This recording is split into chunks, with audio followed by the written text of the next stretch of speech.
Hello, my name is Hannah Miller, and this is my video reflection from this course.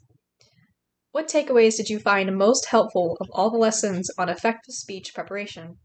How will you use these lessons in future presentations you deliver in the classroom or in the workplace? So a few takeaways that I found to be most helpful were the sparkline structures from Chapter 2 and being able to visualize your speech. This helped me to make a proper outline for my speeches and utilize that outline in my presentation notes. Another takeaway has to be the 5 elements of effective speech, which gave me a sort of checklist of what factors need to be considered in each of my speeches. I certainly will be using these lessons in future presentations, such as making a sparkline visual for a classroom presentation to better understand how the speech should play out. Additionally, I can create an outline for a workplace presentation in order to better organize my thoughts before presenting. Engaging our audience through presentation content was a central theme of Nancy DeRate's Resonate.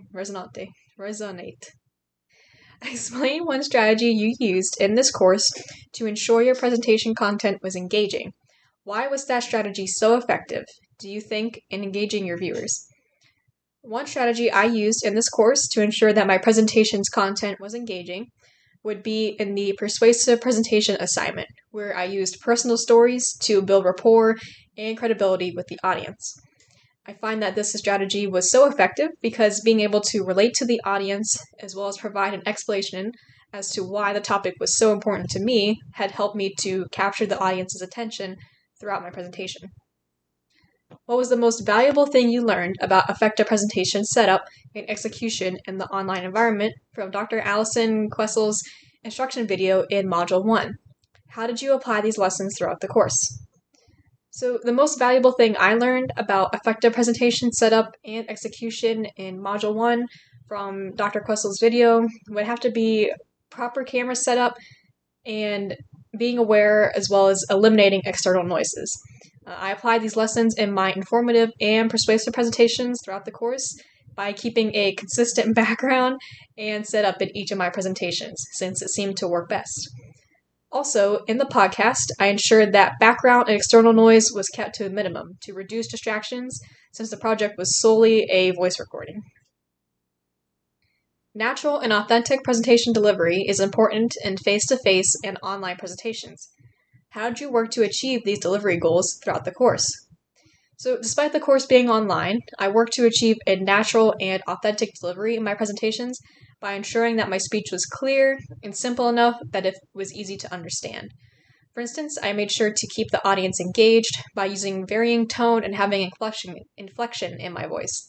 This was best demonstrated in my informative presentation speech.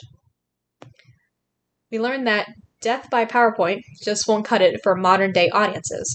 What tips did you learn about effective slide design and creating truly visual slides?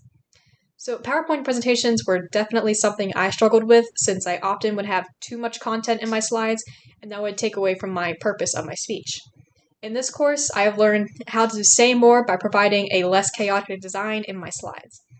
With having one main idea and one central relevant image, I was able to bring the audience's focus towards what I'm saying while having my slides to support my speech. And finally, what is the most important advice you would offer students taking this course in the future? So the most important advice I could offer for students taking this course in the future is to not procrastinate. This is actually my first online course at Embry-Riddle, and although I was able to complete everything on time, I do feel like I could have achieved better scores had I taken more time to work on each assignment. Thank you all for your time.